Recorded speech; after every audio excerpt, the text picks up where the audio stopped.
오늘 2부 새벽기도 함께 하시는 우리 성도님들 환영합니다. 우리 찬송가 218장으로 하나님 앞에 영광 돌려드리겠습니다. 218장 찬송입니다.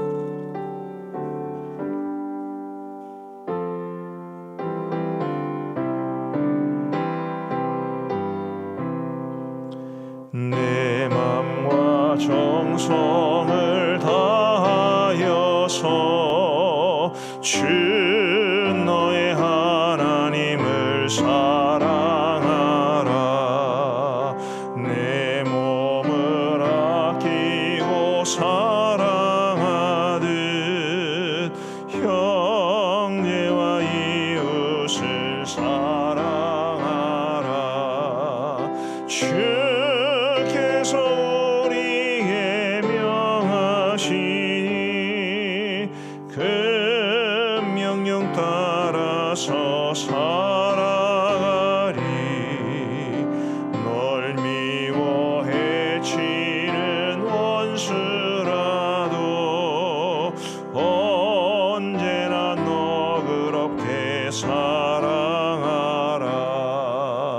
널 핍박하는 자 위에서도 신실한 마음으로 복을 빌라.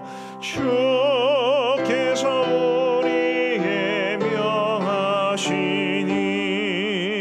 그 명령 따라서 살아가리. 나 항상 주님을 멀리하고 형제를 사랑하지 못하였다. 이러한 죄인을 사랑하사 주께서 몸버려 죽으셨다. 속죄의 큰 사랑 받은 이 몸 내 생명 다 바쳐 충성하리.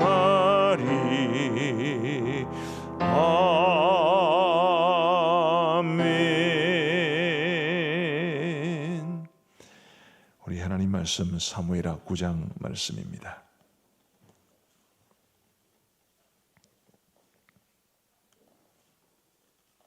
사무엘하 9장 1절부터 13절까지의 말씀을 우리 교독하시겠습니다. 사무엘하 9장 1절부터 13절 말씀입니다. 제가 먼저 1절을 읽겠습니다. 다윗이 이르되 사울의 집에 아직도 남은 사람이 있느냐? 내가 요나단으로 말미암아 그 사람에게 은총을 베풀리라 하니라. 사울의 집에는 종 한 사람이 있으니 그의 이름은 시바라. 그를 다윗의 앞으로 부르매 왕이 그에게 말하되 네가 시바냐 하니 이르되 당신의 종이니이다 하니라. 왕이 이르되 사울의 집에 아직도 남은 사람이 없느냐? 내가 그 사람에게 하나님의 은총을 베풀고자 하노라 하니 시바가 왕께 아뢰되 요나단의 아들 하나가 있는데 다리 저는 자니이다 하니라. 왕이 그에게 말하되 그가 어디 있느냐 하니 시바가 왕께 아뢰되 로드발 암미엘의 아들 마길의 집에 있나이다 하니라. 다윗 왕이 사람을 보내어 로드발 암미엘의 아들 마길의 집에서 그를 데려오니 사울의 손자 요나단의 아들 머비보셋이 다윗에게 나와 그 앞에 엎드려 절하매 다윗이 이르되 머비보셋이여 하니 그가 이르기를 보소서 당신의 종이니이다. 다윗이 그에게 이르되 무서워하지 말라. 내가 반드시 내 아버지 요나단으로 말미암아 내게 은총을 베풀리라. 내가 내 할아버지 사울의 모든 밭을 다 내게 도로 주겠고 또 너는 항상 내 상에서 떡을 먹을지니라 하니 그가 절하여 이르되 이 종이 무엇이기에 왕께서 죽은 개 같은 나를 돌아보시나이까 하니라. 왕이 사울의 시종 시바를 불러 그에게 이르되 사울과 그의 온 집에 속한 것은 내가 다 내 주인의 아들에게 주었노니 너와 내 아들들과 내 종들은 그를 위하여 땅을 갈고 거두어 내 주인의 아들에게 양식을 대주어 먹게 하라. 그러나 내 주인의 아들 머비보셋은 항상 내 상에서 떡을 먹으리라 하니라. 시바는 아들이 15명이요 종이 20명이라. 시바가 왕께 아뢰되 내 주 왕께서 모든 일을 종에게 명령하신 대로 종이 준행하겠나이다 하니라. 머비보셋은 왕자 중 하나처럼 왕의 상에서 먹으니라. 머비보셋에게 어린 아들 하나가 있으니 이름은 미가더라. 시바의 집에 사는 자마다 머비보셋의 종이 되니라. 같이 읽겠습니다. 머비보셋이 항상 왕의 상에서 먹으므로 예루살렘에 사니라. 그는 두 발을 다 절더라. 아멘. 우리 기독교는 은혜의 종교라고 할 만합니다. 하나님께서 은혜를 베풀어 주지 않으시면 시작되는 것도 없고 아무 이루어지는 것도 없고, 우리는 은혜로 부름받았고 은혜로 살아가는 사람들이기 때문에 기독교는 가히 은혜의 종교라고 할 만합니다. 하나님께서 우리에게 어떤 은혜를 베풀어 주셨는지, 또 우리는 그 은혜에 대해서 어떤 고백을 하며 어떤 은혜 받은 사람다운 삶을 살아가야 하는지에 대해서 제가 생각하기로는 이 사무엘하 9장만큼 아름답게 보여주는 성경도 별로 없지 않나 싶을 만큼 아주 아름다운 내용으로 가득 차 있습니다. 자, 오늘 본문 1절은 이렇게 시작합니다. 다윗이 이르되 사울의 집에 아직도 남은 사람이 있느냐? 내가 요나단으로 말미암아 그 사람에게 은총을 베풀리라 하니라. 다윗이 사울의 집에 남아있는 사람을 찾으려고 했습니다. 왜냐하면 요나단과 했던 맹세 때문입니다. 사실은 요나단의 후손을 찾는 게 좋았는데 이 다윗의 마음속에 아마 그런 생각이 있었던 것 같아요. 이미 세월이 많이 가지 않았습니까? 이제 길보아 전투에서 요나단이 아버지 사울과 함께 죽임을 당하고, 그리고 블레셋에게 유린당하고, 그리고 다윗이 헤브론에서 왕이 된 날수가 7년 반이라고 했는데 그 7년 반 세월 동안 이스보셋을 정점으로 한 사울의 남은 잔당들과의 전투가 계속되었기 때문에 그 와중에 요나단의 자녀 가운데 한 사람도 없으면 어떻게 하나, 그런 염려를 아마 했던 것 같습니다. 그래서 그는 사울의 집에 전체에서 남은 사람을 찾아보라, 그런 명령을 내린 것입니다. 그런데 다행히도 요나단의 아들 머비보셋이라는 사람이 있었고 그 머비보셋을 데려오게 됩니다. 다윗이 머비보셋에게 베푼 놀라운 은혜가 있지요. 우리 7절 말씀해 보시면, 다윗이 그에게 이르되 무서워하지 말라. 내가 반드시 내 아버지 요나단으로 말미암아 내게 은총을 베풀리라. 내가 네 할아버지 사울의 모든 밭을 다 내게 도로주겠고 또 너는 항상 내 상에서 떡을 먹을지니라 하니. 회복시켜 줍니다. 그의 할아버지 머비보셋의 할아버지 사울이 가지고 있던 모든 재산, 그래도 초대 왕이었으니까 상당하지 않았겠습니까? 그 모든 것을 다 회복시켜 준다고 그랬습니다.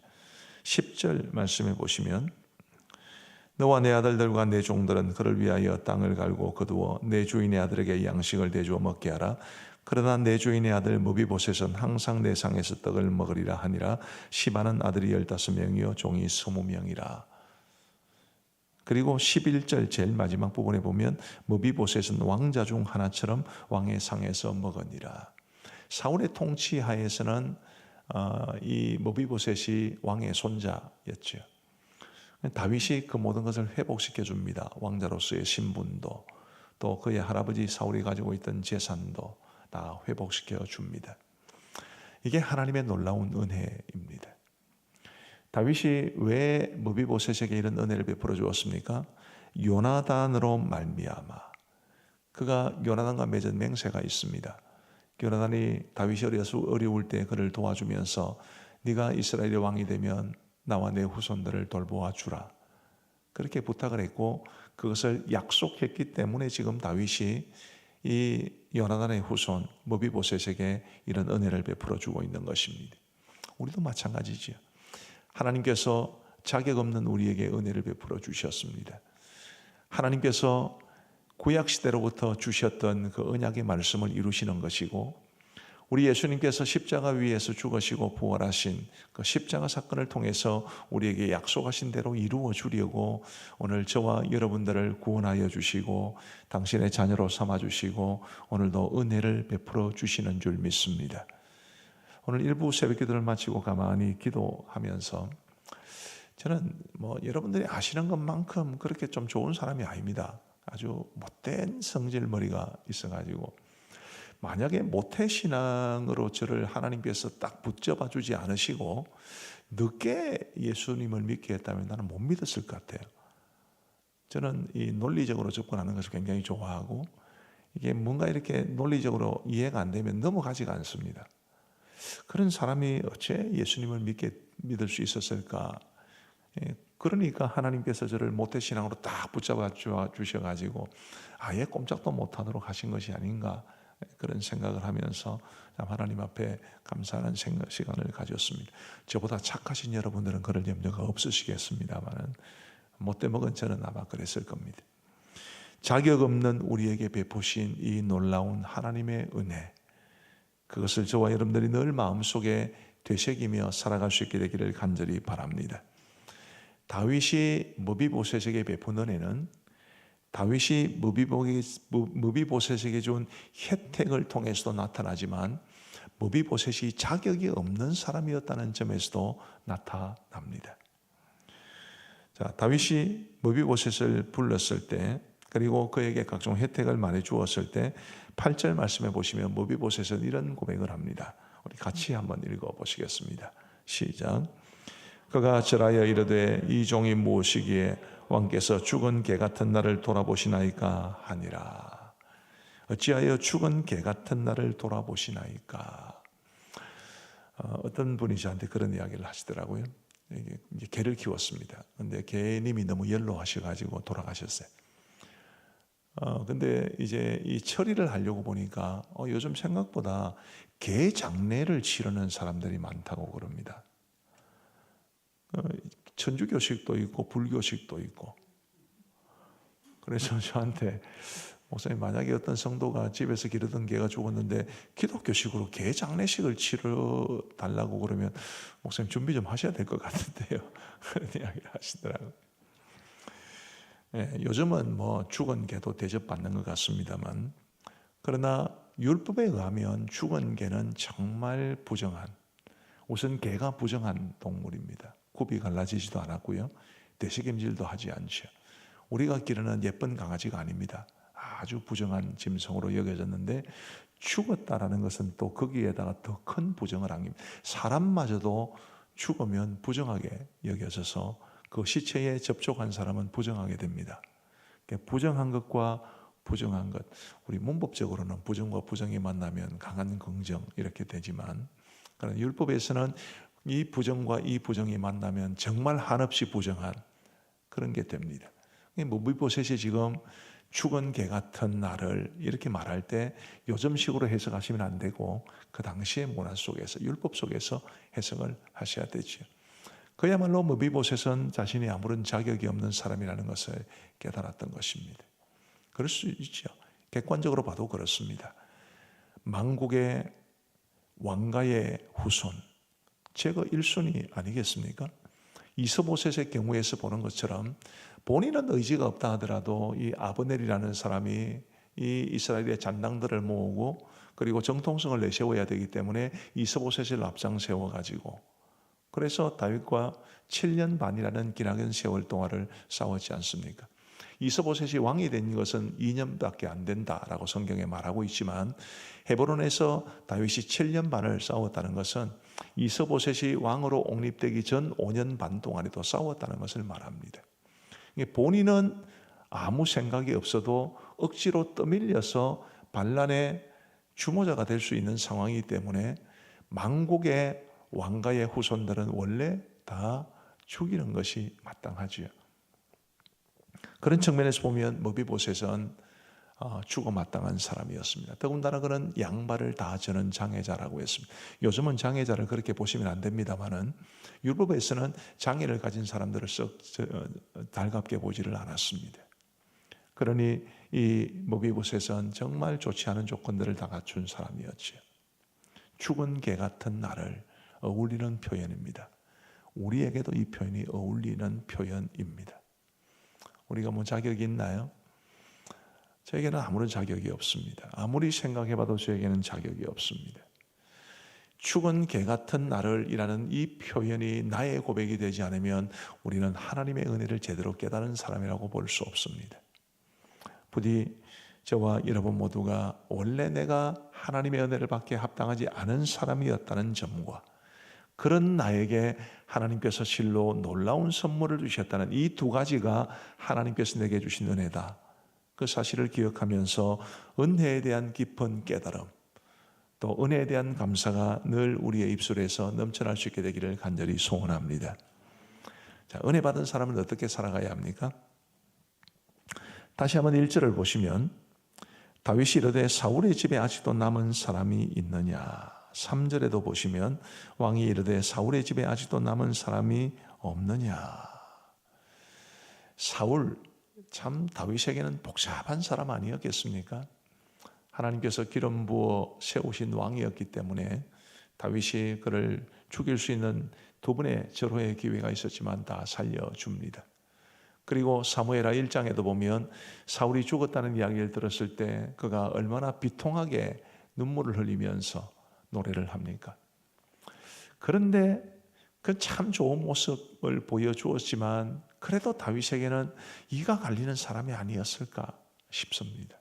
정말 저 같으면 이 사울이라는 말만 들어도 경기할 만큼, 여러분 다윗이 사울에게 몇 년 정도 도망 다니셨는지 혹시 아십니까? 제 계산으로는 15년 정도 됩니다.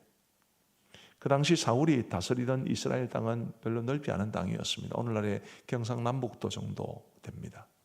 그 좁은 땅덩어리를 왕이 마음먹고 한 사람을 죽이려고 이잡듯 뒤진 세월이 그만큼 됩니다. 그랬기 때문에 다윗에게 사울은 얼마나 피곤한 사람이었을까. 그런데도 사울의 집에 아직도 남은 사람이 있느냐. 요나단의 후손을 찾아봐라. 요나단의 후손에게 내가 도움을 베풀겠는데 요나단의 후손이 없으면 사울의 집은 내가 신경 쓰지 않겠다. 그렇게 말을 해도 괜찮지 않습니까? 누구든지 다 이해할 수 있는 그런 상황일 겁니다. 그런데도 다윗은 사울의 집에서 남은 사람을 찾았습니다. 저는 이것을 관용이라고 부르고 싶습니다. 관용을 베푼 거지. 마음을 넓게 쓴 겁니다. 얼마나 이런 모습이 좋은지. 은혜를 아는 사람은 마음이 넓어져야 하지. 은혜를 아는 사람은 마음이 따뜻해져야 합니다. 원래 은혜가 그렇습니다. 은혜는 차지 않거든요. 은혜는 냉막하지 않습니다.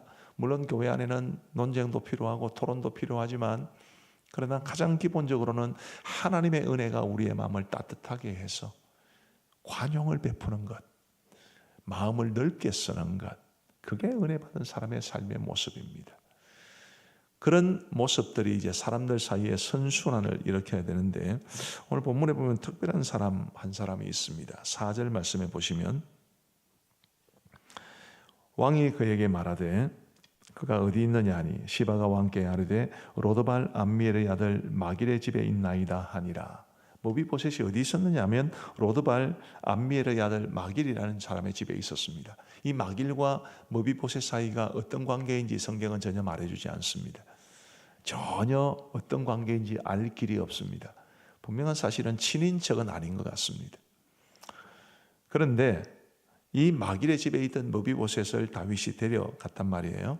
그 이후에 이제 어떻게 되었느냐 하면 다윗이 압살롬의 반란이 일어났을 때 급하게 도피하게 되었습니다.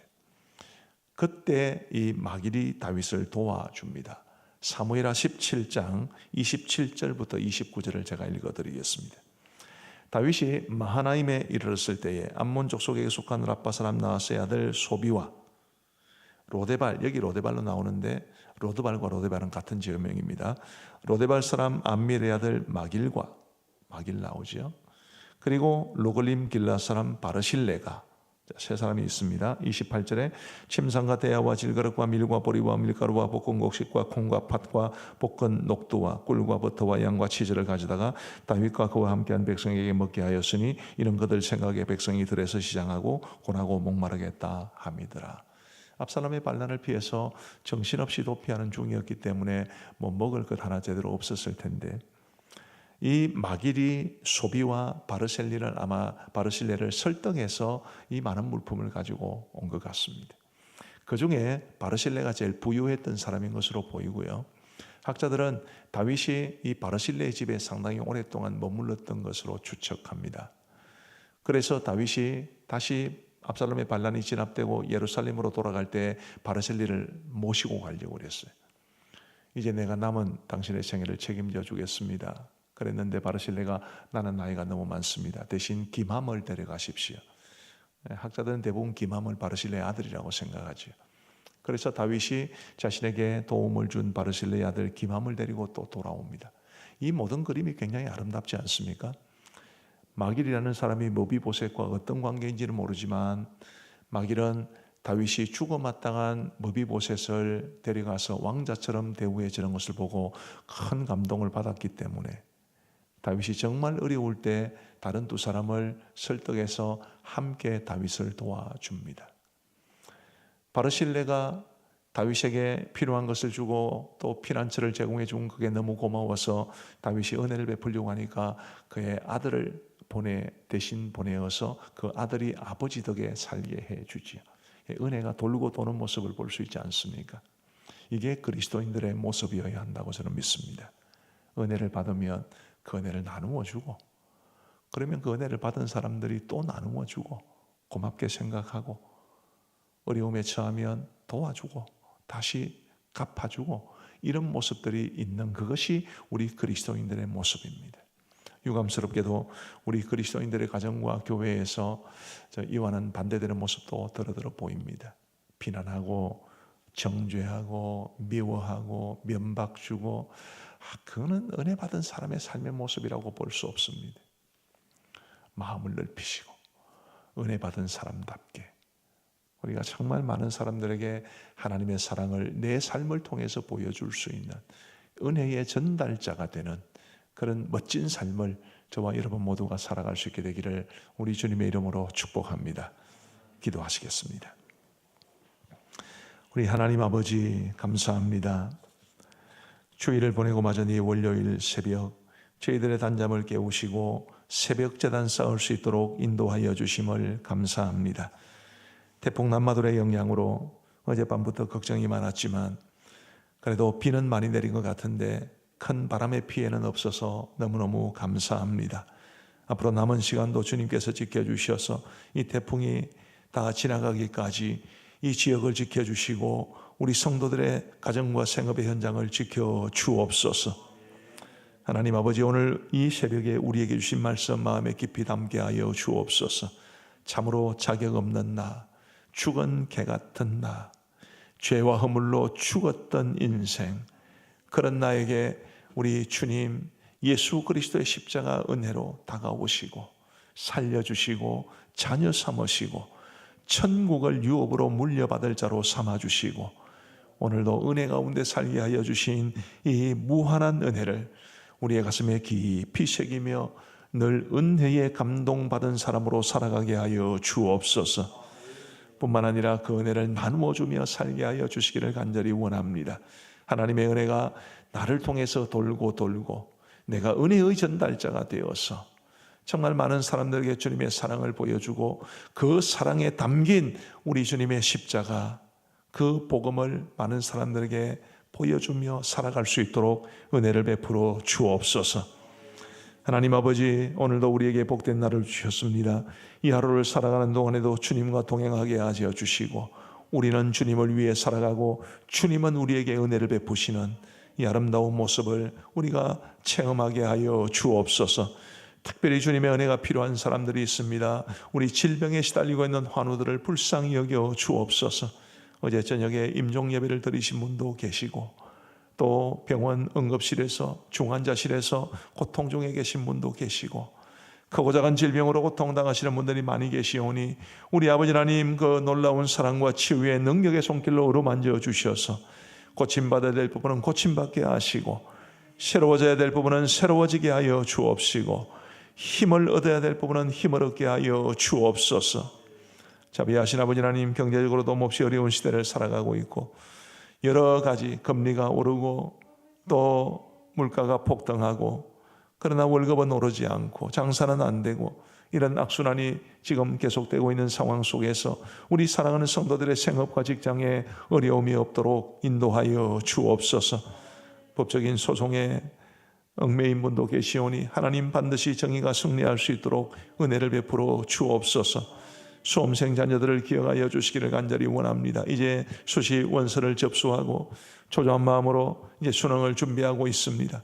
아버지 하나님이여 도와주셔서 비록 사람이 마음으로 그 길을 계획할지라도 걸음을 인도하시는 분은 하나님이시라는 것을 그들이 믿게 하여 주셔서 믿음으로 기도하며 공부할 수 있도록 도와주시고 믿음으로 기도하며 자신의 앞날을 주 안에서 개척해 갈 수 있도록 인도하여 주옵소서.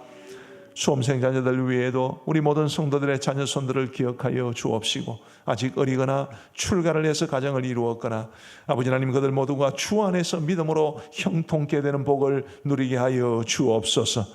우리 모든 파송 선교사님들, 협력 선교사님들을 기억하여 주옵시고 우리 양곤 그레이스 신학교를 특별히 붙잡아 주셔서 하나님께서 기뻐하시는 현지 지도자들을 양성해내는 이 귀한 책임을 신실하게 감당해낼 수 있도록 인도하여 주옵소서. 러시아와 우크라이나 전쟁은 이제 우크라이나가 확실히 승기를 잡은 것 같습니다만은 그러나 언제 끝날지는 알 수 없습니다. 주님이여 이 전쟁의 여파로 곡물 파동, 에너지 파동, 전 세계적으로 어려움이 이제 닥친 가운데 있사온데 하나님이여 전쟁이 속히 완전히 끝마칠 수 있도록 도와주셔서 전범자들은 그에 상응한 대가를 받게 하여 주시고 우크라이나는 속히 재건될 수 있도록 도와주시옵고 전 세계적으로 우크라이나를 돕게 하시고 우리 한국교회도 우리가 암정교회도 그 우크라이나의 어려운 사람들을 도울 수 있도록 은혜를 베풀어 주옵소서. 하나님 아버지 이제 우리가 개인적으로 기도하는 시간을 갖고자 합니다. 우리와 함께 하시고 은혜를 베풀어 주시고 우리의 기도에 응답하여 주옵소서. 감사하오며 예수님 이름으로 기도하옵나이다. 아멘. 우리 개인적으로 기도하시겠습니다.